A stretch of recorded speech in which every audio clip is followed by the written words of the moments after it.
Ouais, mon bicycle, je l'aime gros. Et mon bicycle, il m'aime gros. Que je te voie la prochaine ou même juste le regarder. Aujourd'hui, après François Potier, je vous présente Sylvain Pouliot. Normal.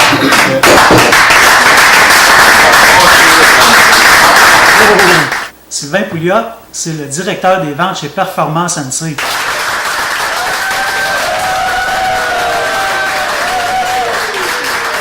Sylvain, quelle moto tu veux nous présenter aujourd'hui? Attends. On a le directeur des ventes ici chez Performance NC. Il va sûrement nous présenter une méchante machine. J'imagine que ça a du HP en masse. Pas tant que ça. OK, ben d'abord, ça va être du confort à côté. Encore moins. D'abord, dis-moi qu'il y a des valises là-dessus pour que je puisse charger ça pour faire du hors-route, du camping. Zéro rangement. Come on. On va passer à un autre appel. Là. On va faire une interview avec quelqu'un d'autre qui a quelque chose à nous présenter. Ben Sylvain, je suis désolé. Je te demanderai de sortir, s'il te plaît. Quoi? Tu veux que je sorte? Ben, je peux te présenter mon bike quand même. C'est quoi ton bike? Un KTM EXCF 450 2017 version 6 Days. La crème. C'est quoi ça? C'est un bike d'enduro légal route. 240 livres, 58 horsepower. 6 vitesses, légal pour la route. Toute qu'une machine. On peut en parler si tu veux. Parlons-en. Parlons-en. C'est quoi ça, un bike d'enduro, Sylvain? Dans le fond, un bike d'enduro, dans notre définition, c'est une moto qui est partie d'un motocross, si on veut, puis qui a été adaptée, en plus, qui a été légalisée pour la route. Fait que c'est une moto qu'on peut faire un peu de tout en sentier, hors sentier, motocross, rallye, chemin forestier, chemin de terre, compétition. C'est une discipline, on peut faire la compétition avec cette moto-là très facilement. Mais moi, dans le fond, mon KTM 6 Days, c'est une version limitée du line-up chez KTM, dans la famille des EXC. 6 Days, en fait, c'est une course qui existe depuis des décennies, qui est tenue un peu partout sur le globe, une fois par année. Puis KTM font un line-up de motos à l'effigie de cette course-là, qui représente très bien la marque durant cette course-là.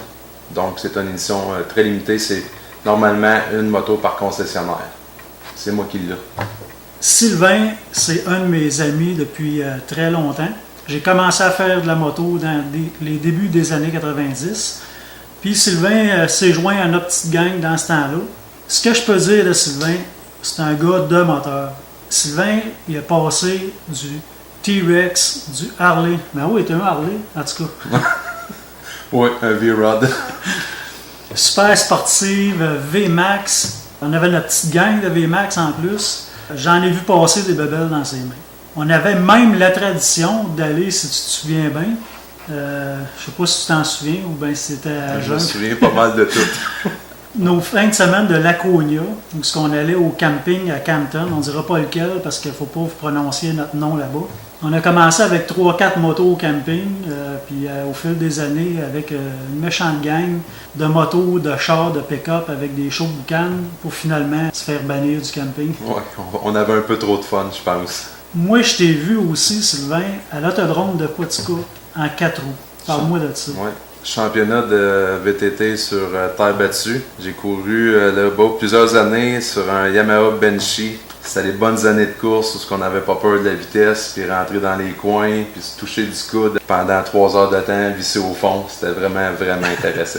Faut pas t'avoir peur de mourir parce que moi j'ai vu ça à l'intérieur du pit, puis j'ai vu des accidents.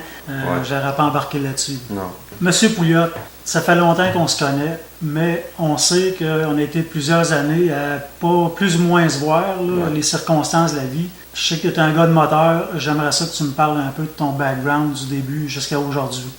À vrai dire, ça a commencé à l'âge de 8 ans. Mon premier véhicule moteur que mes parents m'avaient acheté à l'époque, c'était un petit VTT Suzuki, un petit 50cc. C'est là que j'ai été introduit au sport motorisé. Fait que ça a commencé avec un petit VTT, de fil en aiguille, moto, motocross, VTT, motoneige. En 1992, je vais chercher mon permis de conduire de moto pour la route. Je m'introduis dans le monde de la moto de route avec moto custom. Après ça, j'ai eu ma phase de motosport très, très, très aiguë avec un autre type de personnalité. Pour revenir après ça avec des motos un peu plus custom, des japonais. J'ai même eu une moto Harley Davidson. Après ça, j'ai filé du côté européen dans la moto italienne avec Ducati pour une courte période, mais que j'ai bien adoré aussi. Puis après l'époque de ma moto Ducati, j'ai tout simplement goûté à une moto européenne BMW. Puis ça a été un coup de foudre solide parce qu'à l'époque, je faisais beaucoup de kilométrage. Donc, peut-être entre 15 et 21 000 km par année, là, dépendamment des saisons puis le temps que j'avais pour pratiquer mon sport. Donc j'ai quand même une assez bonne expérience de moto. C'est sûr que moi, la moto, j'en mets dans mes céréales, là, j'en mange, ça fait partie de mon ADN. Les années ont avancé, j'ai fait beaucoup de kilométrage, j'ai roulé au Québec, aux États-Unis, j'ai même eu la chance de rouler en Europe à un autre paysage complètement différent. Avec quel genre de moto? Moto BMW, avec des tours organisés, avec des firmes qui sont spécialisées dans le domaine comme Edelweiss. Puis on a roulé en Autriche, en Allemagne, en Italie, en Suisse. Puis on a vu du pays, des paysages qu'on n'a pas ici. Mais sans dénigrer nos paysages, nous autres aussi, on a vraiment de quoi de très beau à voir dans la région du Québec, de l'Estrie, puis dans le nord des États-Unis. Mais tout ça pour dire que j'ai fait un peu le tour du jardin côté route, aller jusqu'en 2012 environ. Puis dans les années 2012, j'ai décidé de faire une migration du côté de la moto hors route, qui est un peu comme la moto enduro que je vous ai présenté tout à l'heure. C'était mis à jardiner, là? Ouais, j'ai jardiné et labouré avec mes motos. Je suis retombé en enfance, je suis retombé à l'âge de 15-16 ans, même si j'en avais 35 puis 36 ans. Puis avec ce type de moto-là, c'est une moto qu'on peut utiliser à l'année en version enduro l'été, en version snowbike pour l'hiver ou faire la moto sur glace avec la même moto. Donc moi, ma moto, je l'utilise 12 mois par année, contrairement à certains bikers dans le domaine. C'est l'avantage de la chose. Donc ça me fait aimer mon sport à l'année. Ma passion est là pendant 365 jours par année. Mais outre ça, c'est sûr que la route va me faire un clin d'œil éventuellement parce qu'on vieillit et puis il va falloir se tranquilliser éventuellement. Sylvain, moi tu me dis KTM 450.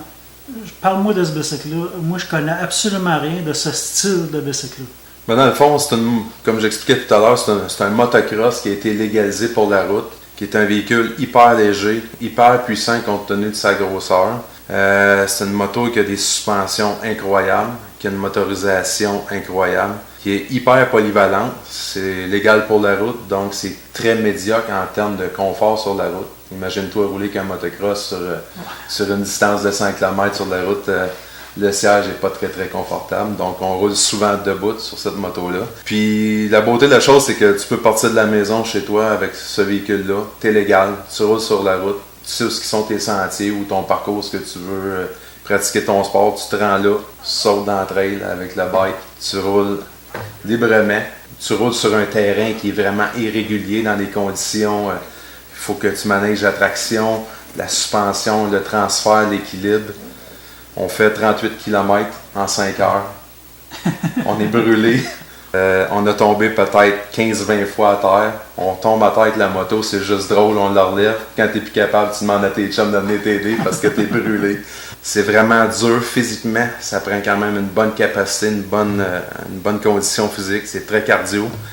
Plus que nos motos sont sales, plus qu'on tripe, contrairement à certaines autres personnes. Fait que là, tu fais partie d'un club de moto, ça c'est-tu criminalisé?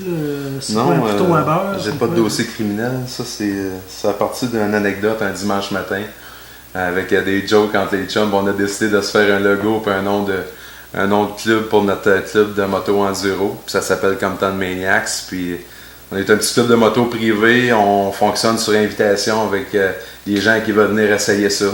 Ça prend une moto de type enduro, à la limite motocross. C'est là qu'on détermine si les enfants suivent les hommes. Bon, ben Sylvain, c'est vrai que depuis plusieurs années, on se voit pas souvent, mais je veux t'annoncer qu'on va se voir souvent.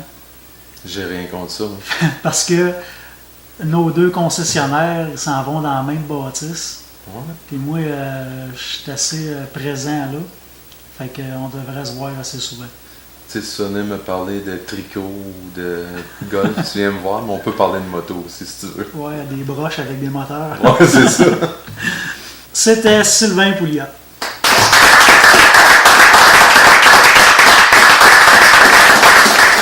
Et mon bicycle, je l'aime gros. Et mon bicycle, il m'aime gros. Que je te voie la prochaine ou même juste le regarder. Même tu fais ça, tu vas le regretter. Parce que moi, mon bicycle, je l'aime gros. Et mon bicycle, il m'aime gros. Que je te voie la prochaine, puis même juste le regarder. Puis là, j'ai faussé.